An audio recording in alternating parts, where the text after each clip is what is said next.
அண்ணா சுவாமி அழைக்கின்றாரே, நம்ம அண்ணா சுவாமி அழைக்கின்றாரே.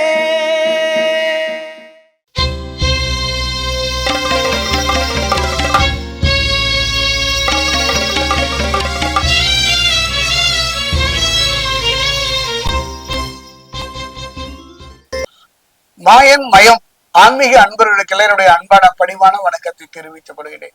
மாயன் மயனை பொறுத்தவரைக்கும் சோழி பிரசன்னம் மட்டும் பார்த்து நான் நகர்ந்து விடுவதில்லை. அமானுஷியம் மட்டுமல்ல, ஆன்மீகம் சார்ந்த எத்தனையோ நல்ல நல்ல விஷயங்களை எல்லாம் உங்கள் நலன் பொருட்டு சொல்லி வருகிறேன். அந்த வகையில ஒரு அற்புதமான ஒரு நிகழ்வு சொல்லித்தான் தீர வேண்டும்.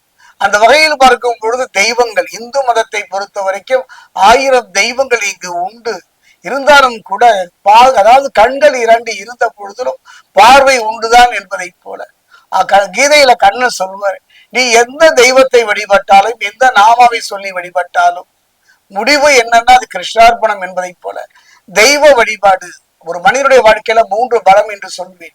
தேக பலம், தெய்வ பலம், மனோபலம் என்று சொல்வேன். இந்த 3 பலனும் ஒரு மனிதனுக்கு சேர்ந்தாக இருப்பதில்லை. ஒவ்வொரு காலகட்டத்திலும் கிரகங்கள் விளையாடும் பொழுது, சனி பகவான் சதுராடும் பொழுது நம்முடைய வாழ்வு ஒரு புயலில் அகப்பட்ட, ஒரு பூகம்பத்தில் அகப்பட்ட வாழ்வு போலதான் ஆகிவிடுகின்றது. சிலர் வாழ்வு சின்ன பின்னம் ஆகிவிடுகின்றது. சிலர் வாழ்வை பொறுத்த வரைக்கும் நிபர்ந்து நிற்பார்கள், பொருளாதாரத்துல, அரசியல், ஆன்மீகத்துல. ஆனாலும் தட்டு தடுமாறி அவர்களை காணாமல் போய் விடுவார்கள். ஆனால் சிலரை பொறுத்த வரைக்கும் நிதானமாக வெற்றி நோக்கி நகர்ந்து விடுவார்கள். காரணம் என்னன்னு பாத்தீங்கன்னா, விதியே எதிர்த்து சிலர் விளையாடுவார்கள். அதை தரக்கூடிய சக்தி அந்த இறைவனுக்குத்தான் உண்டு. என்னுடைய அனுபவத்துல மனிதனுடைய வாழ்வை பொறுத்த வரைக்கும் புரிந்து கொள்ள வேண்டும். ஒரு மனிதன் புரிஞ்சுக்கொள்ளுங்க, எதையும் புரிந்து கொள்ள வேண்டும். அந்த புரிந்து கொள்ளுதல் தன்மை இல்லாததான நம்முடைய வாழ்வு ஒரு போராட்ட களமாக இருக்கின்றது. கணவன் மனைவி உறவாக இருந்தாலும் சரி, அப்பா பிள்ளை உறவாக இருந்தாலும் சரி, சகோதர சகோதரிகள் உறவாக இருந்தாலும் சரி, ஏன் ஒரு முதலாளி தொழிலாளி உறவாக இருந்தாலும் சரி, அரசு துறையா இருந்தாலும் சரி, ஆன்மீகமாக இருந்தாலும் சரி, அரசியலாக இருந்தாலும் சரி, இது வேணும். இந்த புரிந்து கொள்ளுதல், இந்த புரிந்து கொள்ளுகின்ற ஒரு தன்மை சிலருக்கு இல்லாமல் போவதனால்தான் புலம்புகின்றார்கள், நிறைய இழப்புகளை சந்திக்கின்றார்கள். மண்ணோ பெண்ணோ பொண்ணோ இழப்பது பெரிதல்ல, இழந்ததை திரும்ப பெற வேண்டும். அதற்கு காரணம் இந்த புரிந்து கொள்ளுகின்ற தன்மை. இந்த புரிந்து கொள்ளுகின்ற தன்மையை தரக்கூடியவன் யாருன்னா செவ்வாய். செவ்வாயை பொறுத்த வரைக்கும் நவ கிரகத்துல அற்புதம் என்று சொல்லுவேன். செவ்வாய் ஒருவனுக்கு பலமாக இருந்து விட்டால் யானை வந்து மாலை போட்ட மாதிரிதான் அரசியல்ல, யானை வந்து மாலை போட்ட மாதிரிதான் ஆன்மீகத்துல, யானை வந்து மாலை போட்ட மாதிரிதான் வாழ்க்கையில. அந்த வகை நான் சொல்வதை நன்றாக புரிந்து கொள்ள வேண்டும். இதை புரிந்து கொண்டாலே போதும், நீங்கள் இழப்பதற்கு எதுவுமே இல்லை. வாழ்வு ரொம்ப ரொம்ப ரொம்ப ரொம்ப கம்மிங்க. நீருக்கும்படி போன்றதுதான் இந்த வாழ்வு. அதைத்தான் சொன்னார் ஆதிசங்கரர், புனரபி ஜனனம் புனரபி மரணம் எதோ புனரபி என்றார். ஒரு அற்புதமான ஒரு நிகழ்வை சொல்ல போகின்றேன். நீண்ட விளக்கம் தான், இறுதியில தானே. அந்த வகையை பார்க்கும்போது ஒரு அற்புதமான சக்தி. ஒரு முறை ஒரு குருவை சந்திக்க சென்றேன். அந்த குருவை சந்திப்பதற்காக காத்திருந்தேன். வந்தார். என்ன வேண்டும் என்றார். நீங்கள் எனக்கு குருவாக இருந்து மந்திர உபதேசம் செய்து தர வேண்டும் என்றேன். நீங்கள் யார் என்றே எனக்கு தெரியவில்லை. நான் யார் என்றாலும் உங்களுக்கு தெரியுமா என்ற. கண்டிப்பாக தெரியும். நான் ஒரு குருவை நாடுகின்றேன் என்றால் அந்த குருவை பற்றி ஓரளவுக்கு எனக்கு விஷய ஞானம் உண்டு என்ற ஒரு பாதம் பணிந்து, என்ன வேண்டும், எந்த குரு என்னமோ தெரியல, அவர்களுடைய நல்ல நிலையில் இருந்தால் மன ரீதியா சொல்லுங்கள், நான் உங்களுக்கு எந்த தேவதை உபாசனை வேணும் கூறிய பொழுது நான் கேட்டேன், உச்சிஷ்ட கணபதி. உச்சிஷ்ட கணபதியா திகைத்து போனார்.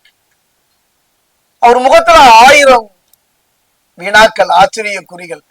திரும்ப சொல்லுங்கள், உச்சிஷ்ட கணபதியினுடைய தீட்சையா, உச்சிஷ்ட கணபதியுடைய வழிபாட்டு முறையா? ஆமாம் ஐயா, எனக்கு உச்சிஷ்ட கணபதியுடைய வழிபாடு தேவை. ஏன்னா இந்த யுகம் கலியுகம். நான் மன ரீதியா உடல் ரீதியா போராட வேண்டும் என்றால் எனக்கு இவர் வேண்டும் என்று கூறினேன். அண்ட் அதுல நின்றதுக்கு கூட அது இறைவன் தான் காரணம், கணபதி தான் காரணம். சொன்னேன் அல்லவா, புரிந்து கொள்கின்ற ஒரு காரகத்தன்மை. அந்த செவ்வாய்க்கு அந்த அங்கார பதவி தந்தவன் யார் என்று பார்த்தால் மகா கணபதி தான்.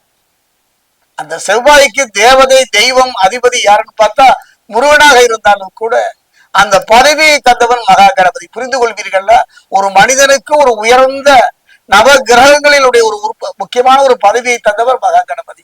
அப்படிப்பட்ட உச்சிஷ்ட கணபதியினுடைய மந்திரம் தெரியும். நிறைய கேள்விகள் கேட்க தொடங்கினார். கணபதியை பற்றி உங்களுக்கு என்ன தெரியும்? ஏன் அம்பாள் உபாசனை வேண்டாமா? நரசிம்மர் உபாசனை வேண்டாமா? சிவனுடைய உபாசனை வேண்டாமா, காளி உபாசனை வேண்டாமா என்று அடுக்கிக் கொண்டே போனார்.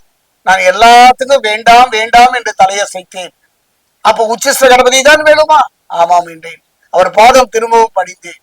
ஓ, பிடிவாதமாக இருக்கின்றீர்கள், இதனால உங்களுக்கு என்ன கிடைச்சிட போகுதுங்க? உச்சிஷ்ட கணபதினால உங்களுக்கு என்ன கிடைக்கும்? எதுவுமே கிடைக்காது, அதுதான் வேணுங்க. எதுவுமே கிடைக்க வேண்டிய தேவை இருந்தா தானே எனக்கு உச்சிஷ்ட கணபதியுடைய மந்திரம் வேணும். ஏன்னா 3 காலம் திரிகாலத்தையும் சொல்லக்கூடியவர். ஏன் அதுக்கு ஈடான ஒரு தேவதை மந்திரம் சொல்லட்டுமா? சொல்லுங்களையா என்னை. அவர் சொன்னார், கர்ண பிசாசினி ஒரு தேவதை தெரியுமா? கர்ண யக்ஷி என்று தேவதை தெரியுமா? அந்த உபாசனையை எடுத்துக் கொள்ளுங்களேன் என்ற. வேண்டாம், அதெல்லாம் ஒரு நிலையை நோக்கி நகர்த்தி விடும். அதெல்லாம் ஒரு தலைமையில் கத்தி தொங்குவது போல. அந்த நிலையை விட எனக்கு உச்சிஷ்ட மகா கணபதியுடைய மந்திர தீட்சை கொடுப்பிக்க வேண்டும் என்று நான் நின்றேன். கொஞ்சம் கொஞ்சமா என் உடல் நடுங்கியது, கண்களில் கண்ணீர் துளிர்த்தது. அவர் என்னை ஆதரவாக அரவணைத்துக் கொண்டார். முதல்ல ஒரு மந்திரம் வாங்குவதற்கு முன், ஒரு தீட்சை பெறுவதற்கு முன் காலமும் நேரமும் உண்டு. இன்று என்ன கிழமை என்றால் வியாழக்கிழமை என்றேன். குருவாரமாக இருந்தாலும் இன்று போய் நாளை செவ்வாய்க்கிழமை வாருங்கள் என்றார். காரணம், செவ்வாய் மகா கணபதிக்கு மட்டுமல்ல, செவ்வாய்க்கும் உரிய நாள். அருகில் உள்ள முருகன் ஆலயம் சென்று முருகனை மனம் முழுக வழிபட்டு மகா கணபதிக்கு ஒரு அருகம்புல் மாலை சாய்த்து 5 தேங்காய் கொட்டப்பட்ட ஒரு மாலை அணிவித்து வாருங்கள் என்றார். மறுநாள் காலையில் சென்று விடியற் காலை ஒரு 4 மணி நான் வருவதற்கு முன் அவர் ரெடியாக இருந்தார், காத்திருந்தார். எப்போதுமே நமக்காக குரு காத்திருக்கிறார் என்றால் நம்முடைய பூர்வ புண்ணிய வாசல் திறந்து விட்டது என்றுதான் அர்த்தம். பாதம் பணிந்து நின்றேன். அவர் சொன்னார், உச்சிஷ்ட கணபதி என்றால் தேவதையை பற்றி முதல் தெரிஞ்சுக்கணும். ஒரு மந்திரம் என்றால் அந்த மந்திரத்துக்கு தேவதை உண்டு, அது உச்சரிக்கின்ற முறை உண்டு, அதை எப்படியெல்லாம் பிரயோகம் பண்ணணும்னு தெரிஞ்சுக்கணும். ஒரு மந்திரத்துக்கு சாபம் உண்டு, பாவம் உண்டு. அந்த வகையில் பார்க்கும் பொழுது ஒரு குருவுக்கு ஒரு மந்திரத்தை கொடுக்கவும் தெரியும், கொடுத்த மந்திரத்தை திரும்ப பெற்றுக் கொள்ளவும் தெரியும். அந்த வகையில் பார்க்கும் பொழுது அந்த உத்திஷ்ட கணபதியை பொறுத்த வரைக்கும் கொடுத்துட்டா திரும்ப வாங்க முடியாது, குருவே நினைத்தாலும் வாங்க முடியாது. போயிட்டு விஷ்ணுமாயா மந்திர தீட்சை வாங்குகின்றார்கள். சூழ்நிலையின் காரணமாக ஒரு நீலி கண்ணீர் வடித்து ஒரு நாடகம் நடத்தி என்னுடைய விஷ்ணுமாயா மந்திர தீட்சை வாங்கி விடுகின்றார்கள்.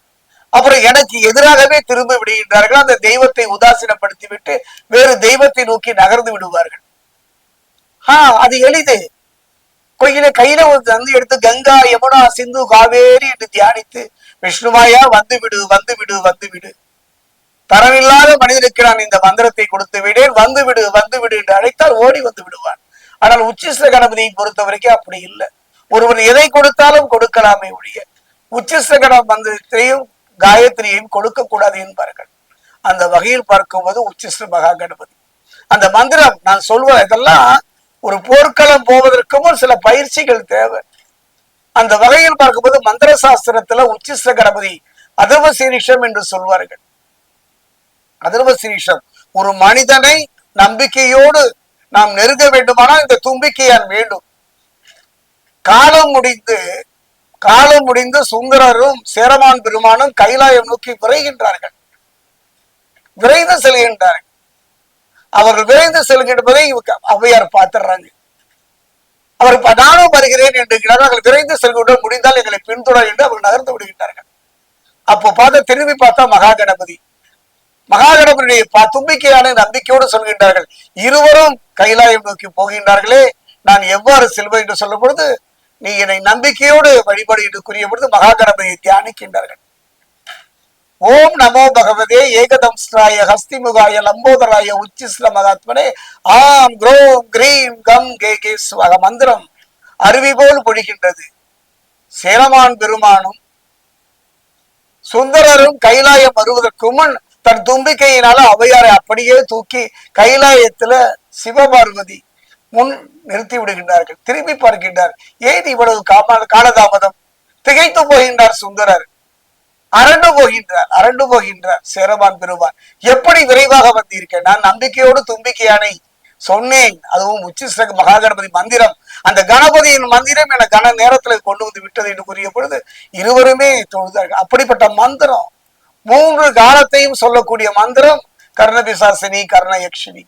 இந்த தேவதனுடைய வழிபாடெல்லாம் கவனம், சரியா சொல்லணும், முறையா சொல்லணும். தவறாக பிரயோகம் பண்ண காதுல இருந்து ரத்தம் வந்துடும் சொல்லுவாங்க, மூக்கில் இருந்து ரத்தம் வந்துடும் சொல்லுவாங்க. மனநிலை மாறுபடும் என்று சொல்வார்கள். மன சஞ்சலம், மனக்குழப்பம் ஏற்படும், மனோநிலை பாதிக்கப்படும் என்றெல்லாம் சொல்வார்கள். சொன்னேன் அல்லவா, பாதுகாப்பானது, எந்த விதமான பின் விளைவும் இல்லாததுன்னா மகா கணபதியுடைய இந்த உச்சிஷ்ட கணபதி மந்திரம். அவர் சொன்னார், உச்சிஷ்ட கணபதினா என்னன்னு தெரியுமா? என்னுடைய அனுபவத்துல நான் யாரிடமாவது ஏதாவது கேட்க நிற்கும் பொழுது தெரியாது என்று தலையை ஆட்டி விடுவேன். என் அறிவு எனக்கு, அதனால என்ன பலன்? பிறர் அறிவு தானே எனக்கு தேவை, குருவே சொல்லுங்கள் என்று அவர் பாதம் அணிந்த பொழுது அவர் சொன்னார், உச்சிஷ்ட கணபதிக்கு படம் வரையணும்னா ஆண் பெண் இருவரும் இணைகின்ற அந்த படத்தை தான் போடணும். ஏற்கனவே இந்து மதத்தை பொறுத்த வரைக்கும் இந்து மத தெய்வங்கள் 1000 கேள்விகளுக்கு உட்படுகின்றன, 1000 முறையில விமர்சிக்கப்படுகின்றன. இந்த கலியுகத்தை சொல்லவா வேண்டும்? இந்த உச்சிஷ்ட கணபதி, உச்சிஷ்டம்னாலே எச்சில்னு அர்த்தம். கணவன் மனைவி இருவரும் உறவு கொண்டு பிரிந்து இருக்கின்ற பொழுது இடையில் இருப்பவன் தான் உச்சிஷ்ட கணபதி. மகா கணபதியை பொறுத்த வரைக்கும் தன்னுடைய துதிக்கையை ஒரு பெண்ணினுடைய யோனியில் வைத்து அவரை அரவணைத்து இருக்கின்ற ஒரு திருக்கோலம் தான் உச்சிஷ்ட கணபதி. நீங்க உச்சிஷ்ட கணபதியுடைய வடிவத்தை பார்த்தால் இப்படித்தான் இருக்கும் எல்லா ஆலயங்களிலும். அதே நேரத்துல பாத்தீங்கன்னா அந்த காரணம் என்னன்னு புரிஞ்சுக்கணும். எதுவுமே விதண்டாவாதம் பேசுவதோ ஏளனம் பெறுவதோ நகைப்பதோ கூடாது. ஆழ்ந்த கருத்து இந்து மதத்தை பொறுத்த வரைக்கும் இலைமறை காய் தான். இலைமறை காயாகத்தான் நம்முடைய முன்னோர்கள் வகுத்து தந்திருக்கின்றார்கள். அந்த துதிக்கை அந்த ஒரு பெண்ணினுடைய யோனியில இருக்கிற பிறப்பே இல்லாத ஒரு நிலை, இனி பிறப்பே வேண்டாம், முக்தி நிலை என்ற ஒரு நிலையை எவன் நினைக்கின்றானோ, அடைய முயற்சிக்கின்றானோ அவனுக்குத்தான் உச்சிஷ்ட கணபதி. போதும், வாழ்ந்தது போதும், நிறைவான வாழ்வு, அலைவாயின்ற மனத்துக்கு ஒரு நிலை, ஒரு அணை, அதுதான் உச்சிஷ்ட கணபதி. பார்த்தீர்களா? இன்னும் நிறைய இருக்கிறா. சில உச்சிஷ்ட கணபதியுடைய வடிவங்களை பார்க்கிறேன், அதெல்லாம் இதுல சொல்ல முடியாது. உச்சிஷ்ட கணபதியினுடைய வடிவம் ஒரு காலத்துல எல்லாம் உச்சிஷ்ட கணபதியினுடைய தீட்சை வாங்கணும்னா உங்க மனைவியை உங்களோடு அழைத்து வார்கள் என்பார்கள். ஏன் அதை சொல்றாங்கன்னு பாத்தீங்கன்னா, அந்த உச்சிஷ்ட கணபதி மந்திரம் வாங்கும் பொழுது குரு தன் மனைவியை மடியில் வைத்துக் கொள்வார். தன் மந்திர உபாசனை கேட்க வந்த சீடனை எதிர்த்துல அந்த சீடன் அவர் மனைவியை அவர் மடியில் வைத்துக் கொள்வார். அதனாலதான் மனைவியோடு வாருங்கள். அந்த மனைவியை தனது வலது தொடையில உட்கார வைத்து அரவணைத்து அனைத்த நிலையில அவருடைய வலது காதுல இந்த மந்திரத்தை சொல்வார். ஓம் நமோ பகவதே ஏகதம்ஸ்ராய அஸ்திமுகாய லம்போதராய உச்சிஷ்ட மகாத்மனே ஆம் க்ரோம் கிரீம் கம். இந்த மந்திரத்தை இவர் தொடர்ந்து சொல்வார். அதாவது அந்த வலது காதல மந்திரம் சொல்லும் போது இடது காதல ஒரு வெற்றி. அந்த மந்திரம் அப்படியே அந்த அரவணைத்து வைத்திருக்கின்றார்களா, அழைத்திருக்கின்றார்கள் அல்லவா. நான் துணைவியின் உருவலாகிய அவளுக்கும் அது போல. உச்சிஷ்ட கணபதியை பொறுத்த வரைக்கும் கணவன் மனைவி உறவுக்கு ஒரு ஐக்கியம் அதிகம். அதனாலதான் சொன்ன. அப்ப கேட்கலாம் கேள்வி, சரி கணவன் மனைவி கல்யாணமே ஆகல, நான் எப்படி உச்சிஷ்ட கணபதி வாங்கலாம்? முடிந்தவரை தவிர்க்க பாருங்கள். காரணம் அந்த ஒரு நிலையாமையை நோக்கி நகர்த்துவதுதானே உச்சிஷ்ட கணபதி. இளமையிலேயே ஆர்வத்தின் காரணமாக உச்சிஷ்ட கணபதியுடைய மந்திர தீட்சை வாங்குவது என்னுடைய அனுபவத்தில் அவ்வளவு சிறப்பல்ல. ஞான நிலையை நோக்கி, அதனால்தான் ஞானகாரகன் கேது என்று சொல்வார்கள். கேதுனுடைய தெய்வம் மகா கணபதி. ஒருவன் ஒரு நிலையை கடந்து செல்ல வேண்டுமானா, போதும் இதுதான் வாழ்க்கை என்று நகர வேண்டுமானால் அப்பதான் உச்சிஷ்ட கணபதியை நோக்கி நகர வேண்டும். இல்ல நான் இளமையிலேயே உச்சிஷ்ட கணபதி வாங்கினேன் என்றால் நம் வாழ்வு திருப்பப்படும், புரட்டப்படும், கலங்கி போவீர்கள். ஒரு உச்சிஷ்ட கணபதி தீட்சை வாங்கணும் அப்படின்னா அந்த உச்சிஷ்ட கணபதியுடைய வழிபாட்டுல முழுமையா மனம் செலுத்தினா திருமணமானவருக்கே அது சால சிறந்தது. கவனமாக நிதானமாக பொறுமையாகத்தான் உச்சிஷ்ட கணபதி. நம்ம இந்து தர்ம சாஸ்திரத்துல ஒவ்வொரு தேவதனுடைய உபாசனையும் அப்படித்தான். அந்த வகையில் பார்க்கும்போது உச்சிஷ்ட கணபதியுடைய மகா மந்திர தீட்சை திருத்தணி பாதசனீஸ்வரர் ஆலயத்துல உச்சிஷ்ட கணபதிக்கான ஒரு வடிவம் உண்டு. சென்று நின்று வணங்கி பாருங்கள். 1000 உண்டு தேவதைகள், 1000 உண்டு மந்திரங்கள், அத்தனையும் நமக்கு எளிதானா நம்முடைய கர்மா இருக்கணும். மகா கணபதி அவனருளால் அவிழ்ந்தால் பணிய வேண்டும். அந்த வகையில இந்த உச்சிஷ்ட மகா கணபதியுடைய மந்திரம் அற்புதமான யோக பலனை தரக்கூடியது.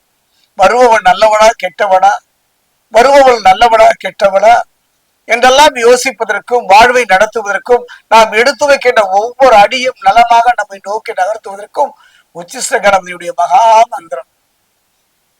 அந்த வகையில நிதானமாக பொறுமையாக யோசித்து சென்று குருவிடம் சென்று நிற்க வேண்டிய ஒரு மந்திர உபாசனை தான் உச்சிஷ்ட மகா கணபதி.